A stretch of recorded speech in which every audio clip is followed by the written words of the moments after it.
psychology students, we're moving into Unit 4, Section 2, Week 3. So it's right after your spring break. This is what we're going to try to work on from March 9th through the 15th. We finished looking at motivation before break, and I hope you're still working on your motivations project, so you'll have time to work on that this week.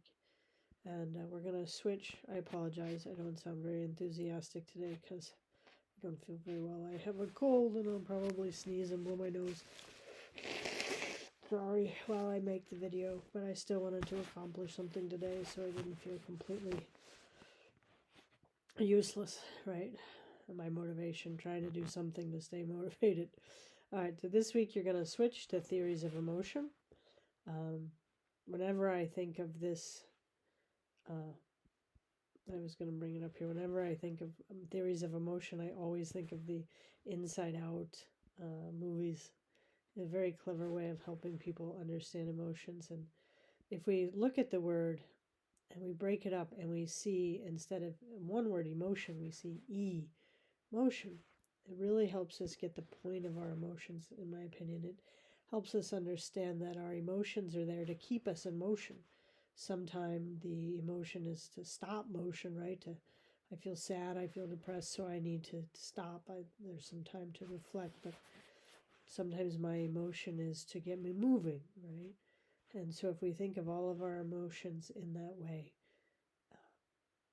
maybe they become something where I don't need to try to label good emotions and bad emotions. They're all a part of what makes me complete.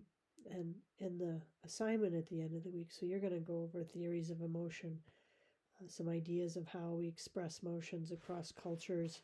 There's a pretty funny Seinfeld. Hopefully you've seen some Seinfeld. There's a little funny thing done with Seinfeld characters on expressing emotions. And then it's going to kind of culminate in you reflecting on how you handle and view emotions. I know for myself, when I was your age, I really categorized emotions as the ones I want to have, the good ones, right? I want to be happy. I want to be excited. I don't want to be scared. I don't want to be depressed.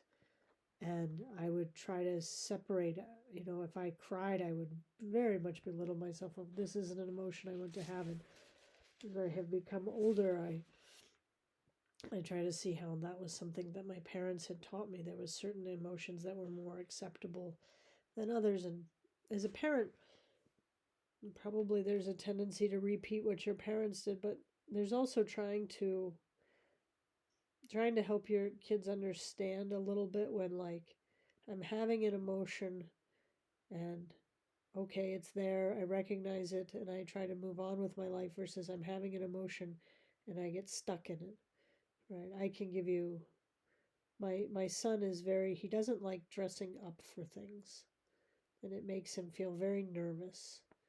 And instead of kind of just acknowledging, hey, I feel nervous about performing, like they do this little thing here for Farshang for Carnival, and he doesn't want to do it this Friday. And so he's been more sick this week than the other kids have been. He's been sick longer, right? Because the nervousness he felt, instead of recognizing I feel nervous and I feel like I have the ability to get over that, he feels like he can't do it, and he kind of put it into other parts of his life, right?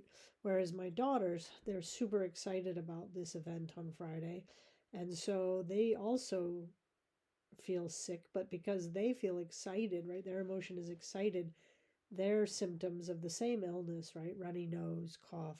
They're at school today because they don't want to miss out on the event, right? So the different emotions we have, they put us in motion, or they make us stand still, or sometimes they can even make physical symptoms be worse than they are. So I know when I studied psychology for the first time, really spending time to look at how I handled my emotions and what they meant was very helpful for me to not get stuck in some places. So I hope it's also useful for you.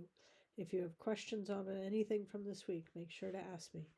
Have a good week. Thank you very much.